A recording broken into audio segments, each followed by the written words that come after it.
இன்றைக்கி நம்ம எதை பற்றி பார்க்க போகிறோன்னா 3/2/2023 நடந்த டெட் எலிஜிபிலிட்டி எக்ஸாமோட இங்கிலீஷ் கொஷின் பேப்பரை பற்றி தான் பார்க்க போகிறோம். இதை பற்றி நம்ம இப்போ டீட்டெயிலாக பார்க்கலாம். ஃபஸ்ட்டு ஆட் ஒன் கேட்டிருக்காங்க. Find out the odd word from the following.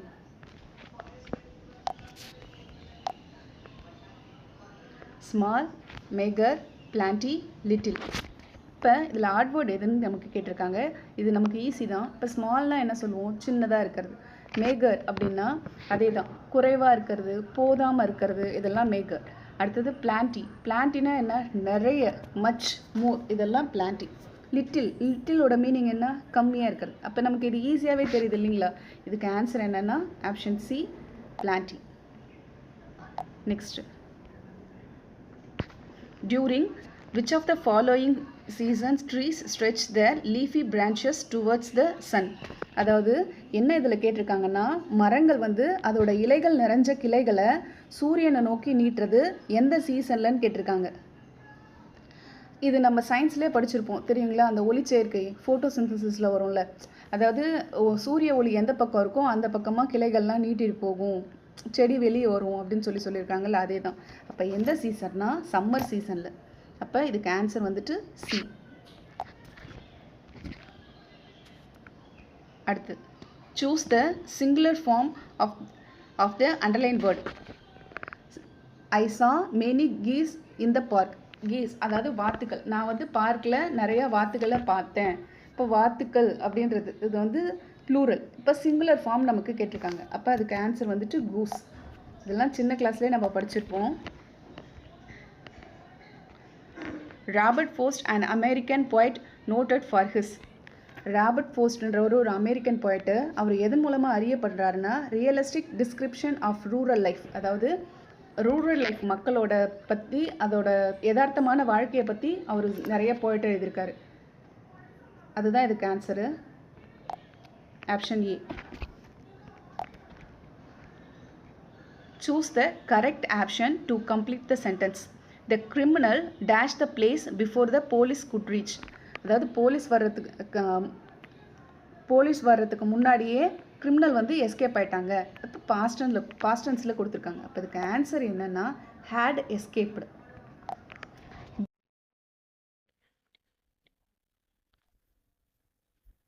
Fill in the blanks with the correct word chosen from the options. Dash are a mixture of notice, advertisement and invitations. They are captivating and attractive. Captivatingனா என்னன்னா கவர்றது, வசீகரிக்கிறது. அதுதான் அதுக்கான meaning. இதுக்கு கவருதல். அதாவது என்ன சொல்லியிருக்காங்கன்னா, எந்த ஒரு விஷயம், போஸ்டர், இங்கே ஆப்ஷன் நமக்கு பாருங்க, போஸ்டர், ஸ்லோகன், நோட்டீஸ், ஆர்டிக்கல். இதில் வந்து எந்த ஒரு விஷயம் வந்து மக்களை வந்து நோட்டீஸ் பண்ண வைக்கும், அட்வர்டைஸ்மெண்ட்டாக இருக்கும். அது வந்து அட்வர்டைஸ்மெண்ட்டாகவும் இருக்கும், அட் த சேம் டைம் அது இன்விடேஷனாகவும் இருக்கும். இது எது வரும்னு சொல்லி கேட்டிருக்காங்க. இதுக்கு பார்த்தீங்கன்னா, இதில் போஸ்டர் தான் நமக்கு ஆன்சர். எப்படின்னா, இப்போ ஒரு போஸ்டர், ஒரு ஃபிலிம் ரிலீஸ் ஆகுதுன்னா கூட ஒரு போஸ்ட் ஓட்டியிருந்தாங்கன்னா அதை வந்து மக்களை நோட்டீஸ் பண்ண வைக்குங்களா? அது ஒரு அட்வர்டைஸ்மெண்ட்டு தானே. அதே டைம் வந்து அது வந்து மக்களை தேட்டருக்கு இழுக்கிறது இன்விடேஷன் மாதிரியும். அப்போ இதுக்கான ஆன்சர் என்னன்னா, choose the reported form of the following sentence. Monica said I want to become a doctor. மோனிகா சொல்கிறாங்க நான் doctor ஆவேன்னு.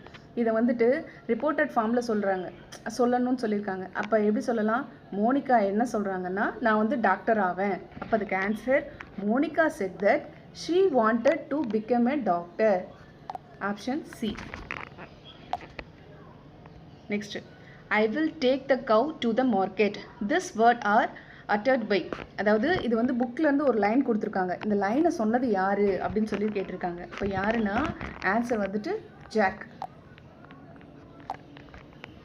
Next, fill in the blanks with the suitable homophones. We have a short dash between the session. அதாவது நம்ம இதில் படிச்சிருப்போம்ல, short break, short commercial break, இப்படி கூட நம்ம கேள்விப்பட்டிருக்கோம்ல. இந்த பிரேக்குக்கு தான் ஸ்பெல்லிங்கை மாறி கொடுத்துருக்காங்க. எந்த பிரேக் வந்துட்டு கரெக்டான ஸ்பெல்லிங் இருக்குது அப்படின்னு. அப்போ இதுக்கு ஆன்சர் வந்துட்டு option B. Choose the author of the poem Sea Fever from the options given. அதாவது சி ஃபீவர் அப்படின்ற போயத்தை எழுதின ஆத்தர் யாருன்னு கேட்டிருக்காங்க. இதுக்கு ஆன்சர் யாருன்னா ஜான் மெஸ்ஃபீல்ட். ஜான் மெஸ்ஃபீல்டோடது தான் சீ ஃபீவர் அந்த poem. Next, choose the correct pair of determiners for the given sentence. I cannot carry the luggage dash more. I need dash help. இதில் இப்போ இந்த டிட்டர்மினர்ஸ் அப்படின்னா அதுக்கு மீனிங் என்னென்னா, ஒரு நவுன் வந்து எதை குறிக்குது, எவ்வளோ எண்ணிக்கையை குறிக்குது. அதாவது ஆர்டிகல்ஸுன்றது வேறு, இந்த டிட்டர்மினர்ன்றது வேறு. மெனி, எனி, சம், மோர் இந்த மாதிரிலாம் வர்றது தான் டிட்டர்மினர்ஸ். இப்போ என்ன கேட்டிருக்காங்கன்னா, I cannot carry the luggage any more. இதுக்கு ஆன்சர் இங்கே என்ன வரும்னா any more, I need some help. சரிங்களா? அப்போ இதுக்கு answer C. Next, dash luggage is on dash platform. இங்கே கொடுத்துருக்காங்கல்ல, முன்னாடி இருக்கிற கொஷினை நம்ம பார்த்துருந்தாவே இது ஈஸியாக புரிஞ்சுருக்கும். முன்னாடி பாருங்கள், த லக்கேஜ், அதுதான் the luggage is on the platform. அப்போ இதுக்கும் ஆன்சர் வந்துட்டு the luggage is on the platform. ஒரு சில கொஷின்ஸில் நம்ம முன்னாடி அதில் மற்ற கொஷின்ஸ்லேயே அதில் ஆன்சர் இருக்கிற மாதிரி கொடுத்துருப்பாங்க. ஒரு சில கொஷின்ஸ் பேப்பரில் மட்டும் நம்ம கொஷின்ஸை ஓரளவு கவனமாக படித்தாவே ஒரு சிலதுக்கு ஆன்சர் பண்ண முடியும். அதை நோட் பண்ணால் அது நமக்கு நல்லாவே தெரியும்.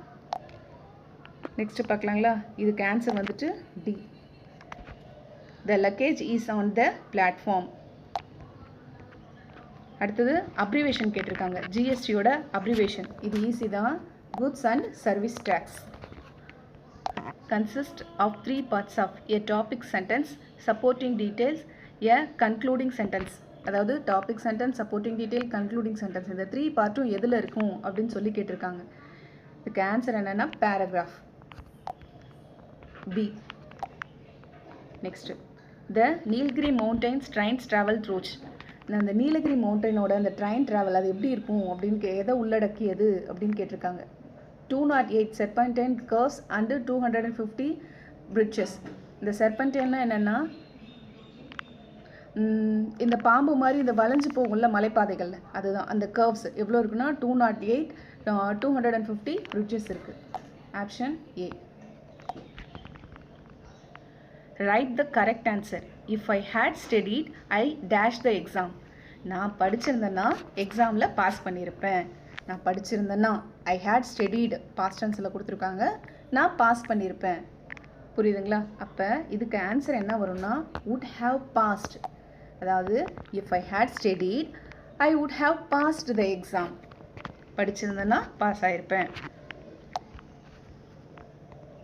Find the blended word for the following. Blended word கேட்டிருக்காங்க. அதாவது 2 வேர்டை வந்து பிளண்ட் பண்ண, 2 வேர்டை சேர்த்தோம்னா நியூவாக ஒரு வேர்ட் கிடைக்கும். அது என்னன்னு சொல்லி கேட்டிருக்காங்க. மெக்கானிக்ஸ், எலக்ட்ரானிக்ஸ், இது ரெண்டுத்தையும் சேர்த்தோம்னா mechatronics. Option C. Next, idioms கேட்டிருக்காங்க. Pick out the meaning of the idiom. As busy as a hibernating bear. அதாவது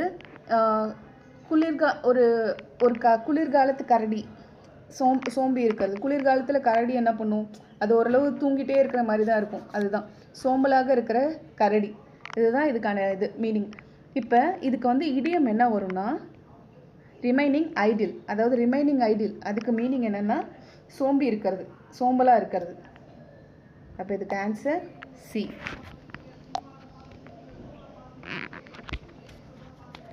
அடுத்தது சிலபல் கேட்டிருக்காங்க. Utopia.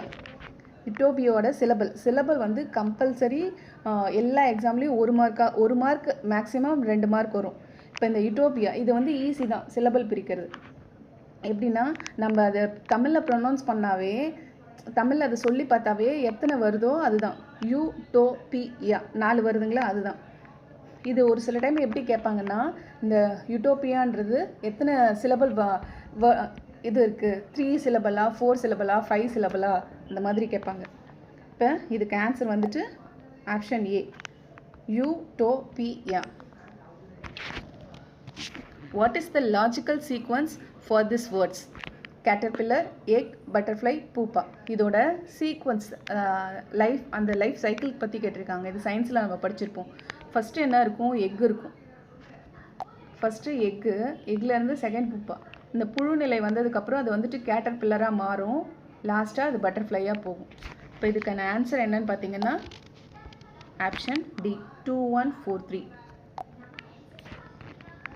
Next the pair of words bad blanks to.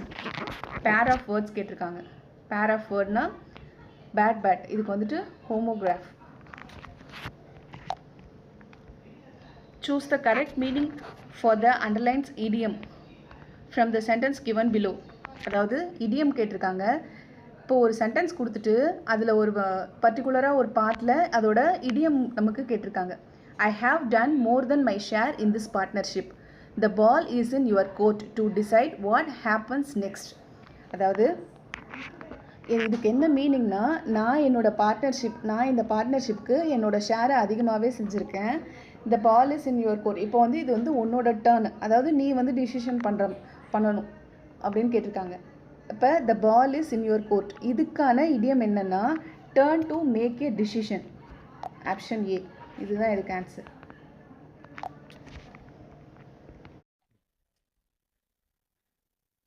Scattered pieces of rubbish or remains are termed as. அதாவது scattered pieces of ரபிஷ்னா என்னென்னா சிதறி கிடக்கிற நிறைய குப்பைகள், மீதம் இருக்கிற எச்சங்கள், இதை தான் சொல்லுவாங்க. இப்போ இதுக்கான மீனிங், கரெக்டான மீனிங் என்ன அப்படின்னு சொல்லி, இது டேர்ம் வந்து எதை சொல்லுது அப்படின்னு சொல்லி கேட்குறாங்கன்னா, ஃபஸ்ட்டு என்ன நமக்கு கொடுத்துருக்காங்க, வேஸ்ட்னா என்ன, தேவையில்லாத குப்பைகள், நமக்கு தேவைப்படாததான் நம்ம வேஸ்ட்டுன்னு சொல்லுவோம்.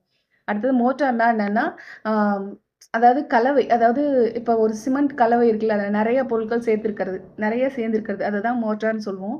அடுத்தது டெவஸ்டேஷன்னா பேரழிவு. சரிங்களா? அடுத்து டெரிபிஸ்னா என்ன, சிதைவுகள். அப்போ இதுக்கு ஸ்கேட்டர்ட் பீஸ் ஆஃப் ரபிஷ் அது என்னதுன்னா சிதறி கிடக்கிற குப்பைகளையும் அந்த எச்சங்களையும் இதை தான் சொல்கிறாங்க. இதுக்கு டைரக்ட் மீனிங் என்னென்னா டெரிபிஸ், சிதைவுகள். அப்போ இதுக்கு ஆன்சர் வந்துட்டு D. Don't go by the word, he said. Here the personal verb go by means. அதாவது don't go by the word. இது அவன் சொன்னான். இதில் go byன்றது எதை மீனிங்கை, அது go byன்றோட மீனிங் என்னன்னு கேட்டிருக்காங்க. ஆன்சர் என்னன்னா go byனா follow by. In a certain code language, if KBOVBSZ is the code word for January, what is the code word for October? இது வந்து நம்ம மேக்ஸில் பார்த்துருப்போம் கோடிங். இது ரொம்ப ஈஸி தான். இந்த ஏபிசிடி ரைட் பண்ணிவிட்டு நம்ம செக் பண்ணாவே இதுக்கு ஆன்சரை நம்ம ஈஸியாக ஃபைண்ட் அவுட் பண்ணிடலாம். இப்போ ஜான்வரி, இது ஜேக்கு நெக்ஸ்ட் என்ன வரும், கே. ஏக்கு அடுத்து பி, என் லெட்டருக்கு அடுத்தது ஓ. இது மாதிரி தான். அப்போ இந்த அக்டோபர் கொடுத்துருக்காங்களா, இப்போ இந்த அக்டோபருக்கு நெக்ஸ்ட் வேர்டு, நெக்ஸ்ட் லெட்டர், ஓக்கு நெக்ஸ்ட் லெட்டர் பி, நெக்ஸ்ட் சியோட நெக்ஸ்ட் லெட்டர் டி. டீக்கு அடுத்தது என்ன வரும், யூ. ஓக்கு அப்புறம் பி, ஓக்கு அப்புறம் பி வரும், பிக்கு அப்புறம் சி வரும், இக்கு அப்புறம் எஃப், ஆருக்கு அடுத்து எஸ். அப்போ இதுதான் இதுக்கு ஆன்சர். இது ஆப்ஷனில் எங்கே கொடுத்துருக்காங்கன்னா டி ஆப்ஷனில் கொடுத்துருப்பாங்க.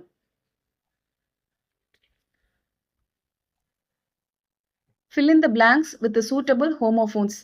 This medicine will dash your pain. அதாவது இந்த மெடிசன் சாப்பிட்டா உங்களோட பெயினை ரெடியூஸ் பண்ணும், அதுதான் அதுக்கு மீனிங். சரிங்களா? அப்போ ஹோமோஃபோன்ஸ் அப்படின்னா என்னன்னா, homophones are word that the sound the same but have difference meaning and different spelling.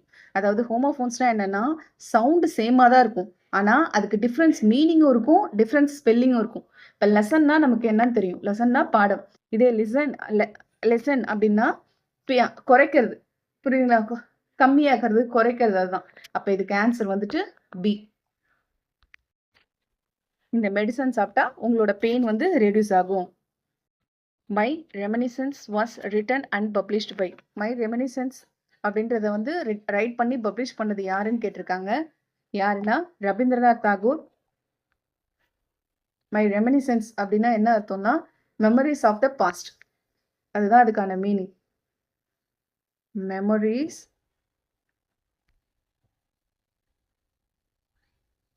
Of the past. இதை ரைட் பண்ணி பப்ளிஷ் பண்ணது Rabindranath Tagore. Next, choose the correct sentence from the following group. இதில் correct sentence கேட்டிருக்காங்க. I cannot cope with this pressure. என்னால் இந்த அழுத்தத்தை தாங்கிக்க முடியல. இங்கேயும் அதே தான். இந்த கோப் அப்லாம் வராது. இங்கே கொடுத்துருக்காங்க பாரு, கோப் அப், இதெல்லாம் வராது. ஐ கேனாட் கோப்ஸ், இந்த எஸ் ப்ரெசன்ட் டென்ஸ் இதுலேயும் வராது. I cannot cope this pressure, இதுவும் வராது. I cannot cope with this pressure.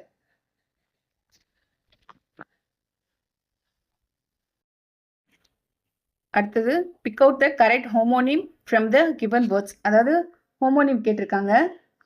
Kind, அப்போ ஃபர்ஸ்ட் கைண்ட் கொடுத்துருக்காங்களா, அப்போ கைண்ட் ஹோமோனிம்னா என்னது? Homonym is a word that is the spelt the same sound the same as another word but has a different meaning. அதாவது sound ஒரே மாதிரி தான் இருக்கும், ஒரே வேர்டு தான், ஒரு வேர்டு வந்து ரெண்டு மீனிங்கை கொடுக்கும், அதுதான். இப்போ கைண்டுக்கு எக்ஸாம்பிள் பார்க்கலாம்னா, she is very kind person. அவள் ரொம்ப இறக்கமாக இருக்கிற பொண்ணு. What kind of music do you like? உனக்கு எந்த மாதிரியான மியூசிக் வந்து பிடிக்கும்? இப்போ இந்த கைண்டுக்கு ரெண்டு மீனிங் இருக்கா, அதே தான். அப்போ இதுக்கு ஆன்சர் வந்துட்டு கைண்ட் சொல்லலாம். Next, dear. டியருக்கும் அதே மாதிரி தான், ரெண்டு மீனிங் வரும். A single tear rolled down her cheek. அதாவது ஒரு அந்த பொண்ணோட சிக்ல இருந்துட்டு கண்ணு தண்ணி உருண்டு விழுது, அதை சொல்லலாமா? இதே இன்னொரு மீனிங்கும் இருக்கு. There was a small tear in the seams of his dress. அவங்க ட்ரெஸ்ஸில் ஒரு சின்ன கிழிசல் இருக்கு. அப்போ கிழிசலுக்கும் வரும், கண்ணீருக்கும் வரும். இப்போ இங்கே டியரும் சொல்லலாம். இப்போ இதுக்கு ஆப்ஷன் வந்துட்டு ஏயும் போடலாம், பியும் போடலை. இதில் எது போட்டாலுமே கரெக்டு தான், மற்ற ரெண்டும் வராது. Choose the correct. இப்போ என்ன கேட்டிருக்காங்கன்னா, அப்ரிவேஷன் கேட்டிருக்காங்க. NMMS. இது ரொம்ப easy. Option A, national means come merit scholarship. இப்போ நம்ம இங்கிலீஷில் இருக்க 90 கொஷின்ஸ் முடிச்சிட்டோம். நெக்ஸ்ட் நம்ம சைக்காலஜி கொஷின்ஸ் பார்க்கலாம். கொஷின் பேப்பர் வந்து ரொம்ப ரொம்ப இம்பார்ட்டன்ட். ஏன்னா அதில் நம்ம கோ த்ரூ பண்ண தான் நமக்கு எப்படி கொஷின் கேட்பாங்க, எந்த டாப்பிக்லேருந்து நிறைய நமக்கு கொஷின்ஸ் எடுக்கிறாங்க அப்படின்ற ஒரு ஐடியா கிடைக்கும். அது மட்டும் இல்லாமல் நமக்கு நிறைய கொஷின்ஸ் இருக்குது. இந்த டெட் எக்ஸாமில் 2023 பார்த்தீங்கன்னா நிறைய கொஷின்ஸ் பேப்பர் விட்டுருக்காங்க. அது எல்லாத்தையும் ஓரளவு பார்க்குறது மூலமாகவே நம்ம ஓரளவு எல்லா டாப்பிக்குமே கவர் பண்ண மாதிரி ஆகிடும். எல்லோரும் இந்த வீடியோவை லைக் பண்ணுங்கள், சப்ஸ்கிரைப் பண்ணுங்கள். சப்ஸ்கிரைப் பண்ணாதான் நான் போடுற வீடியோலாம் உடனே உங்களுக்கு கிடைக்கும். அரசு ஆசிரியராக வாழ்த்துக்கள். நன்றி.